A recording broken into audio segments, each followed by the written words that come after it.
아멘. 샬롬. 자, 인사 다시 한 번 더 할까요? 메리 크리스마스. 메리 크리스마스의 뜻은 우리가 다 알다시피 즐거운 성탄절입니다. 그리스도를 경배하는 날입니다. 경배합시다. 그런 뜻이죠. 프랑스에는 노엘이라고 하기도 하죠. 노엘 뜻이 성탄절, 그런 의미가 있다고 합니다. 오늘은 주님이 이 땅에 오신 성탄절날, 그죠? 그쯤에서 누가 경배했느냐에 대한 말씀이 기록되어 있습니다.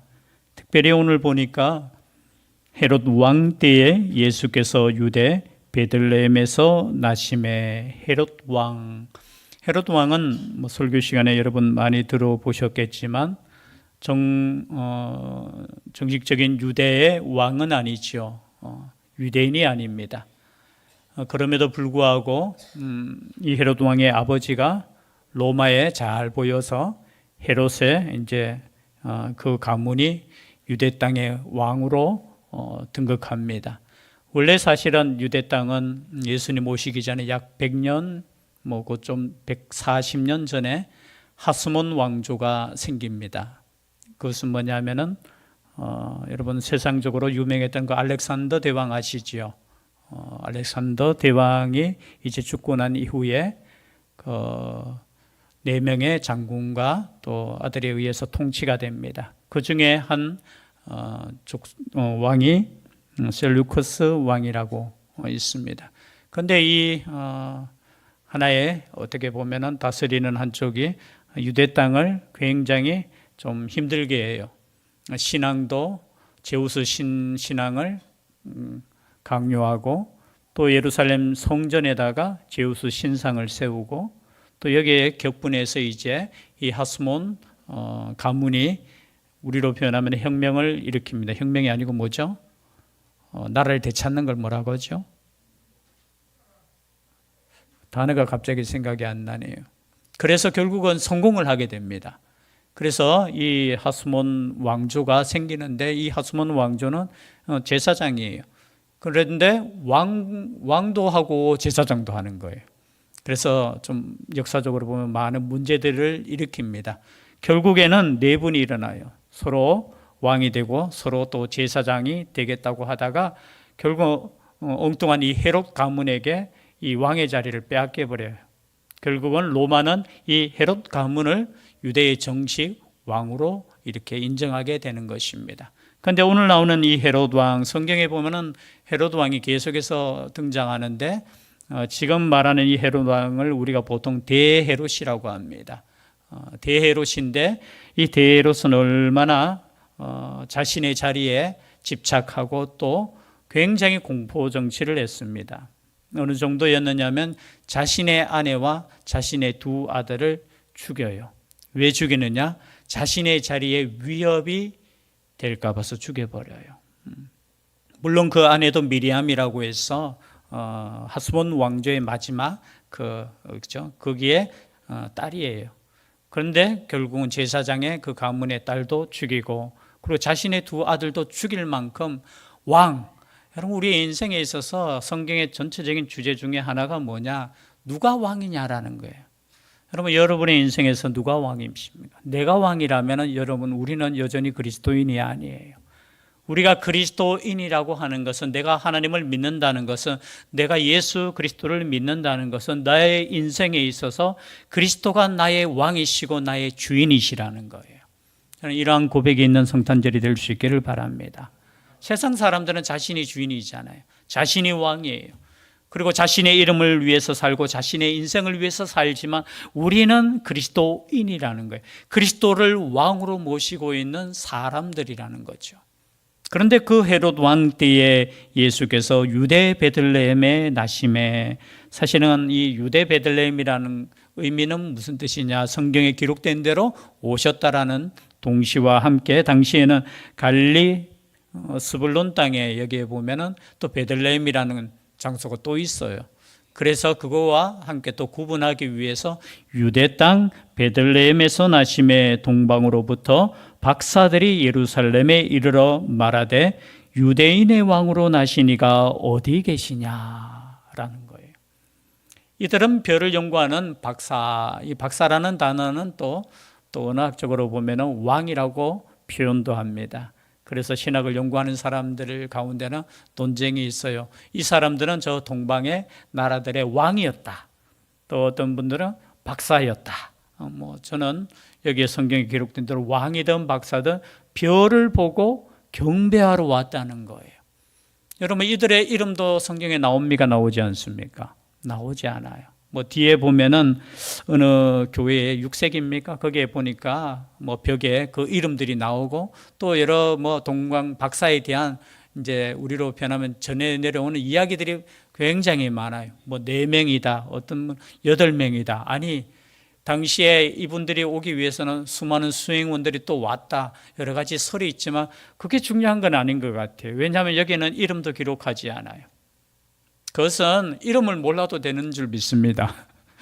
그거 알려고 그 사람들 이름 제가 말해도 또 까먹겠죠, 그죠? 상관없어요. 그런데 그 박사들이 와서 하는 말이 유대인의 왕으로 나시니가 어디 있느냐라는 거예요. 아마 박사들의 생각에는 별을 보고 따라오다가 이 별이 잠시 사라졌던 것 같아요. 그러니까 당시에 유대인의 왕으로 누구를 생각하겠습니까? 헤롯을 생각했겠지요. 그리고 이 헤롯이 머물고 있는 이 평화의 성 예루살렘에 왔던 거죠. 그리고 아마 생각하기를 아마 이 헤롯의 가문에서 아나기가 낳지 않았겠나 추측할 수도 있겠죠. 정확하게 알았다 몰랐다를 떠나서. 그래서 예루살렘에 와서 유대인의 왕으로 나시니가 어디 있느냐 물었다라는 거죠.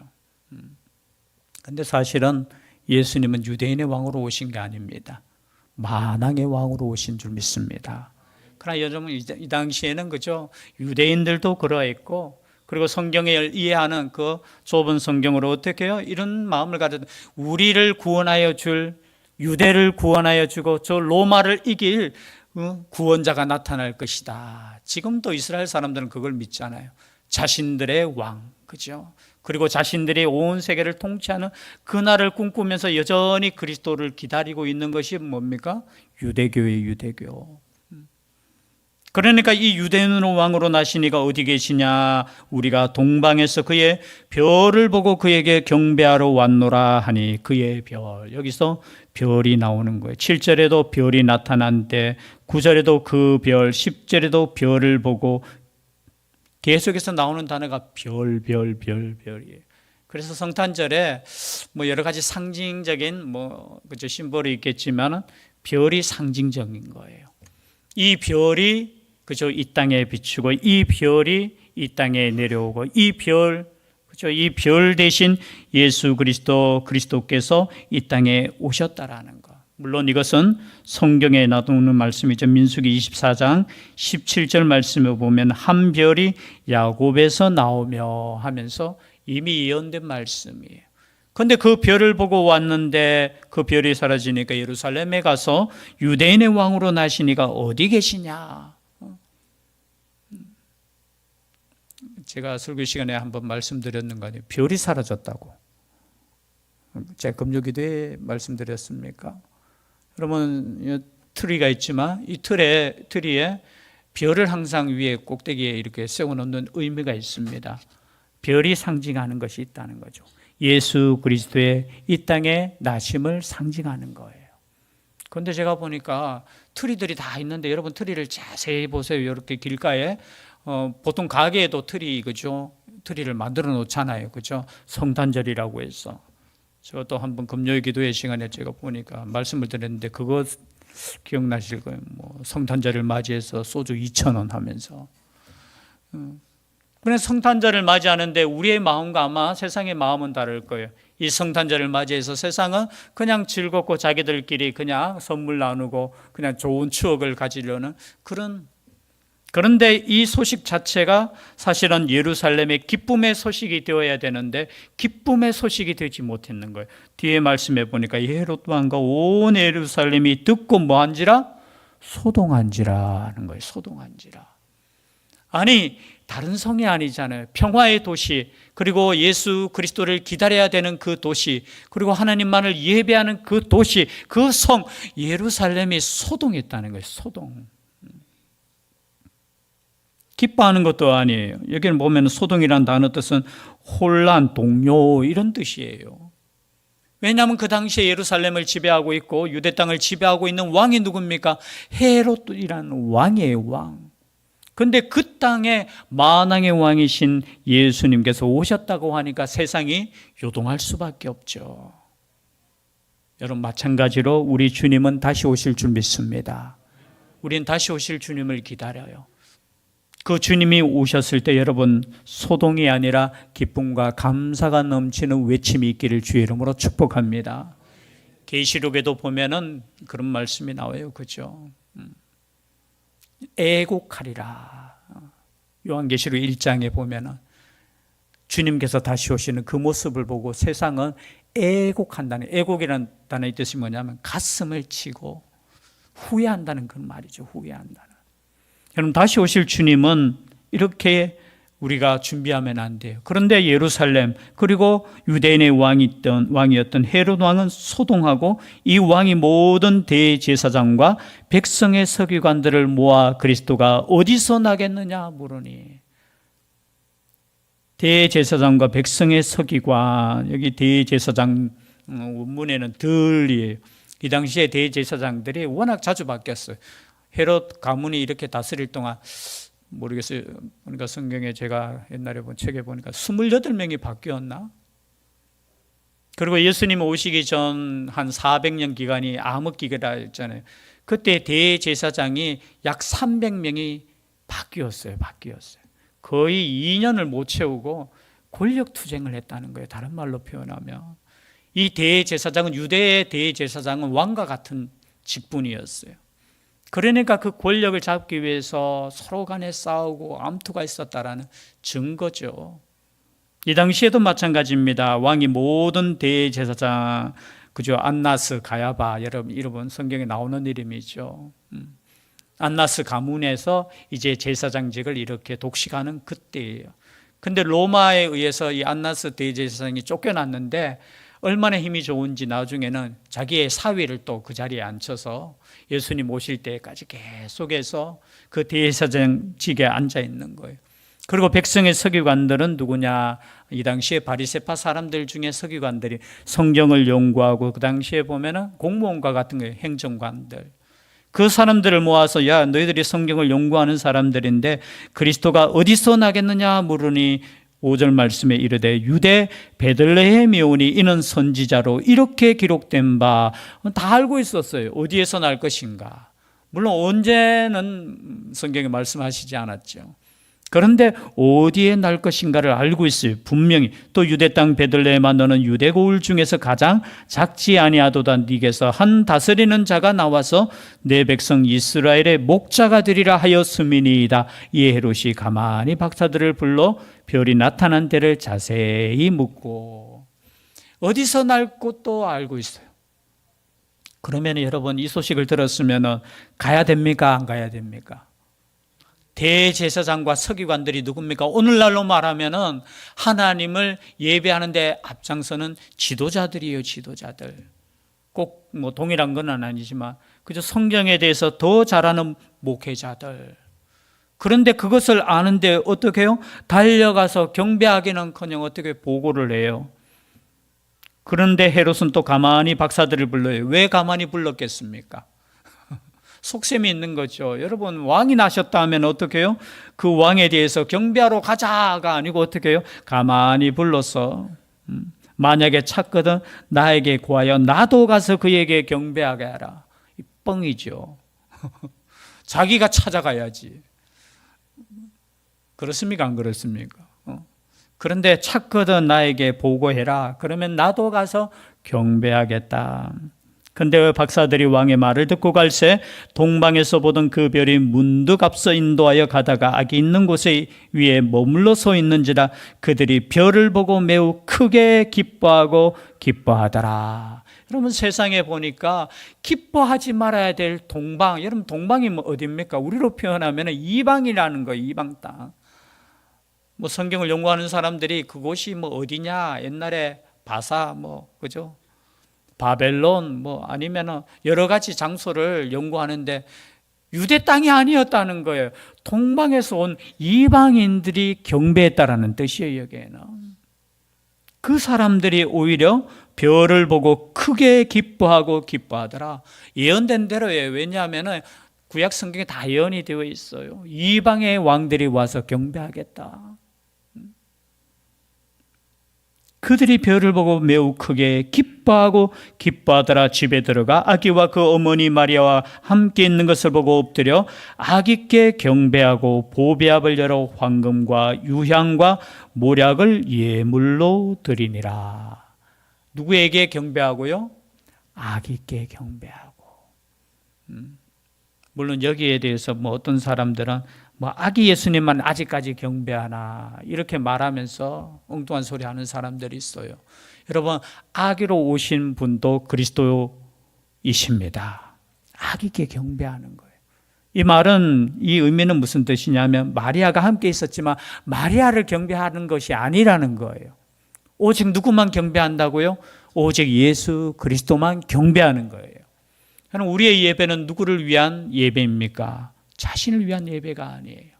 오직 하나님만을 위한 예배가 되어야 될 줄 믿습니다. 마찬가지로 말씀에도 아기께, 비록 아기였지만 이 땅에 오신 구원자 예수님만 예배하는, 그래서 성탄절은 어떤 날이냐? 예수님을 어떻게 해요? 우리의 구주로 영접하고 우리가 그분께 예배하고 경배하는 날인 줄 믿습니다. 세상에 여러분 유혹에 그냥 그 흐름에 그냥 거기에 휩쓸려서 그렇게 살지 마세요. 이 땅에 우리의 죄를 위해서 십자가 지기 위해서 이 땅에 오신 예수님, 그 의미를 다시 한번 새길 수 있는 성탄절이 될 수 있기를 바랍니다.